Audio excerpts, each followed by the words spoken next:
Faye says on our Facebook page, last time the visiting restrictions were lifted, the number of COVID cases began to rise as more people from other regions came to Cornwall. Do we really want that again now?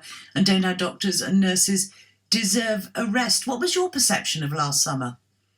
My perception was very much that opening up hospitality and tourism from the 4th of July last year, that was not the lead in causing infection rates across Cornwall to rise. Indeed, Cornwall was a fantastic working example of hospitality not significantly contributing to the rise in COVID positive tests.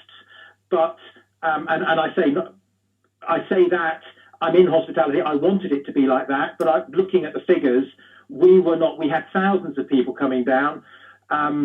Hospitality and tourism went to great efforts to open up safely, and we achieved that. And we weren't having those infections in the way that you see them in workplaces, in factories, in schools even, and in care homes. We weren't having those infections blighting holiday parks and hotels and pubs in the same way. We just weren't having it. And it's not fair to blame hospitality and tourism for the spread of the COVID, the coronavirus. Indeed, focusing on tourism and hospitality, I would say, actually means you're chasing the wrong target, you're targeting the wrong vector of transmission, and actually you're damaging your own ability to react to the real vectors of transmission.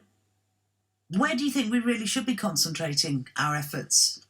Well, right. I mean, the efforts. Everything's changed now, hasn't it? I mean, you're looking at vaccination. We need.